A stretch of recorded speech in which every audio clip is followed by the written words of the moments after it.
Hello guys. Okay.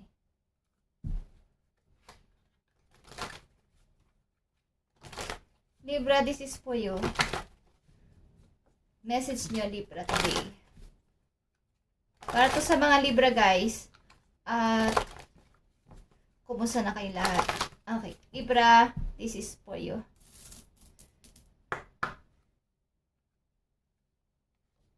Okay. Kayo ay nag-o-overthink guys. Okay, mga Libra, nag-o-overthink kayo bilang isang kayo babae. Okay, at karamihan sa inyo ay babae nandito. Meron kayong kinakatakutan na paparating. Maaari mga messages ng isang tao. Okay, mga message galing sa mga tao.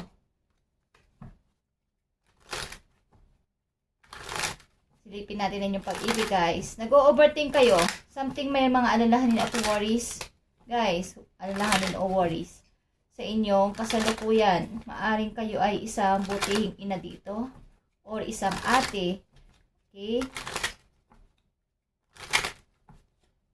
Marami kayong inaalala, maaring mga paparting na messages.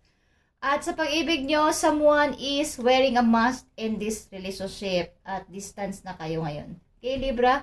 Something na ang inyong relasyon ay hindi maayos ng iyong kasintahan o asawa, guys, at mayroong mga third party involved dito sa inyong relasyon.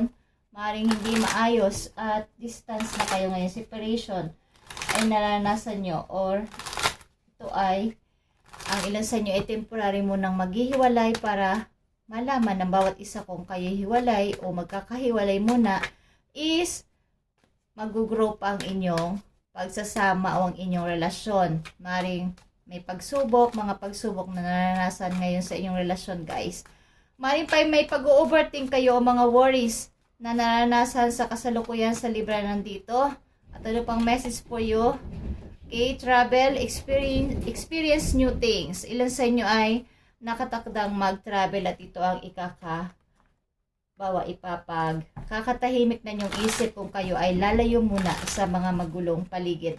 Okay, experience new things ay gusto nyo maranasan ang bagong experience naman sa buhay, mag-travel o kahit yung paglayo muna sa inyong dating place. Okay, yung paglayo muna sa mga taong involved sa buhay ninyo na nagpapadrain ng inyong isip sa ngayon is gusto nyo mangyari. Kung may pagkakataon, okay, sa mga Libra nandito, is gusto nyo makalayo muna o mag-distance. Okay. Payo sa inyo guys, Libra. Tignan natin. Payo sa mga Libra. Cleverness. Okay, ito ay rabbit. If you have been going through difficult times, it is time to think outside the box to find the solution. Okay. Ilan sa inyo sa kakaranas talaga ng difficult na sitwasyon sa kasalukuyan at kung ito inyong naranasan is i-review ninyo bakit ko naranasan to. Isip-isipin ninyo. If you have let creative project lapse, it's maybe time to pick them back up again. Kung mayroong mga hindi na-solve, nabigyan ng solusyon, is balik-balikan ninyo at makakaranas kayo ng umararamdaman o malalaman ninyo ang sagot dito. Sapagkat andun din ang sagot sa mga pag may mga hindi natapos, nagkaroon ng delays. Bakit ba nagkaroon ng delays? Bakit ba nalugi? Bakit ba naging hindi matagumpay? Bakit ba hindi ako nakapag-desisyon? Is nandun din ang sagot sa mga problem nyo. Okay? Kung babalik-balikan ninyo at iisipin kung bakit nangyari yon, bakit ko ba naranasan yon, o bakit ba nangyari ito sa akin o sa amin. Okay? Paparating na message sa inyo, maaaring bukas o sa isang linggo o sa isang buwan. Guys, tingnan natin. Okay, someone is waiting o may hinihintay ka galing sa malayo. Ano tong hinihintay mo? Yeah. Natatakot ka dito sa mga maaaring may gusto kang, may hinihintay ka pero mayroon kang kinakatakutan na sana ay dumating na tong hinihintay ko bago may dumating pang problema sa akin. Okay? Bago pa dumating yung mga isipin ko o mga kinakatakutan ko, sana dumating ka na o dumating na tong hinihintay ko bago pa lumala ang sitwasyon. Okay, at nandito na naman ang Queen of Wands, Libra. Dalawa ang Queen of Wands mo dito. Maging matatag ka at ini-encourage ka dito na maging Manatili ka sa iyong posisyon like a Queen of Wands na hindi patitinag sa mga problema, difficult na sitwasyon sa kasalukuyan, at maging matatag. Okay? Huwag mong pairalin ng emosyon mo this time sapagkat matatalo ka nito. Maaaring may gusto sa iyong kumausap o mag-message at natatakot kang makita ito. Okay? Ano pang message for you, Libra? Yeah, Knight of Wands. Like I said, may gusto sa iyong kumausap o gusto sa iyong pumunta, may planong pumuntang tao, may gusto sa iyong kumausap, pero hindi siya makalapit sa iyo. As in, nakatingin lang sa iyo. At natatakot. Okay, na ikaw ay lapitan. Marito ay dati mong nakarelasyon o dating naging involved sa buhay mo. May pag-overthink dito sa isip mo kung ano ba talaga ang maaari kong gawin. Okay. So, mayroong King and Queen dito.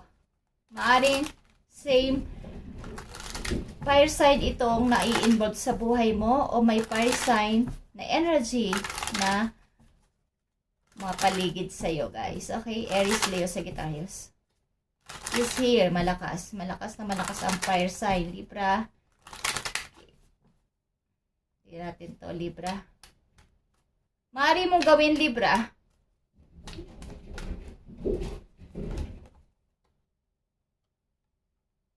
Five of Swords. Layuan mo muna mga klaseng drama sa buhay at isipin ang sarili, okay? Maging matatag at bumangon dito. Bagamat mahirap, is kailangan mo tong harapin at makipag-communicate ka ng maayos. Kumbaga, clear communication is needed dito. Okay, lahat ito ay sword at ibig sabihin to decision, action, and communication is needed dito. Ito yung key na para matapos na tong pinag-worryhan mo, okay? Binibigyan mo ng alalahanin ang sarili mo, mag-overthink ka at na masyado kang nadidrain ka na, okay?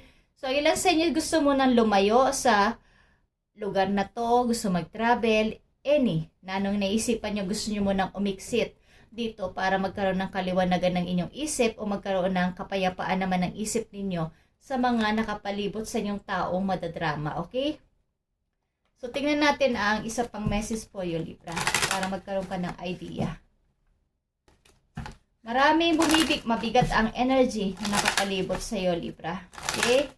Mabigat.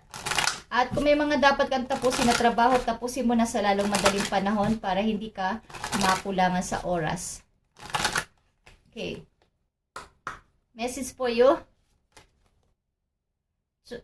True North found. Follow this direction. Okay? Meron ditong compass at meron ka talagang pupuntahan.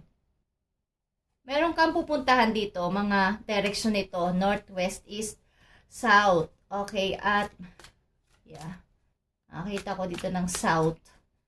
Maaaring kailangan mong mamili ng gusto mong puntahan at gusto mo talagang lipatan, kung ano man itong iniisip mo. Ito ay may kinalaman sa pag-alis, may kinalaman to sa paglayo, may kinalaman to sa pag-distance. Okay, something distance na word is nasa iyong reading sa ngayon. At maaaring travel din is here. Meron kang gusto mo ng layuan sapagkat sumusobra ng alalahanin mo sa iyong isip. Okay, Libra, nadidrain ka like this. Okay, something na natutuyo. Kailangan mo mag-grow, guys. Kailangan mo mag-grow, finding fertile ground, steady growth, fruitful. Maghanap ka ng tamang lugar, tamang mga taong nasa surround mo lang at mga positibong tao. Okay, Libra?